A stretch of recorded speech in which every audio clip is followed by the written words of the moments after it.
প্রায় 2000 ইটকলের সহায়তা আমরা করেছি।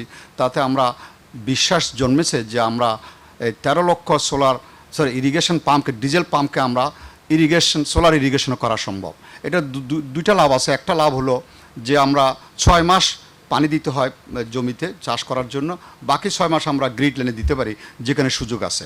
তো এখানে আমরা আরও গবেষণা করে যাচ্ছি যে 5 বছরের মধ্যে আমরা এটাকে ক্রমান্বয়ে যদি মনোযোগ দিই তাহলে আমরা 100% সোলার দিয়ে এই ডিজেল পাম্পগুলো রিপ্লেস করা যাবে। তাতে আরেকটু উপকার হবে, আমরা ডিজেল আমদানি করতে হবে না, ফরেন এক্সচেঞ্জ সেইভাবে। তো আমরা অনেক সময় প্ল্যানিংয়ের কথা বললে বিরাট একটা আইডিওলজিক্যাল একটা পিকচার করি এবং এটা বলতেই থাকি। At the end of the day আমরা আমাদের মানুষের জীবনে কীভাবে পরিবর্তন আনতে পারি সেই জন্য ছোটো ছোটো বিষয়গুলোকে আমরা দৌড়ে কাজ করতে চাই। তো এই প্ল্যাটফর্মটা ভালো। কমিউনিটি সোলার যেটা আমরা করতে চাই, যেটা নিয়ে আমরা অ্যাডভোকেট করতেছি, বিশেষ করে আমাদের মসজিদ আছে, মাদ্রাসা আছে, টেম্পল আছে, প্রাইমারি স্কুল আছে, হাই স্কুল আছে, এগুলোর সাথ আমরা জমির কথা সবাই বলেছেন।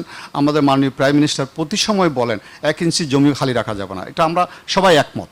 আমার বিদ্যুৎ আমি উৎপাদন করব। আমি ধান উৎপাদন করি, মাছ উৎপাদন করি, সবজি উৎপাদন করি, আমার বিদ্যুৎ আমি উৎপাদন করব। সেই জন্য আমরা একটা কাজ শুরু করেছি যে সোলার হোম সিস্টেমের গ্র্যাজুয়েশন, অর্থাৎ 2 কিলোওয়াট, 3 কিলোওয়াট, 4 কিলোওয়াট, এবং সরকার একটা পলিসি নিয়েছে আমার গ্রাম আমার শহর। তাহলে এটা কি হবে, সে আমার গ্রাম আমার শহর, আমার শহরের পলিউশন আমরা গ্রামে নিতে চাই না।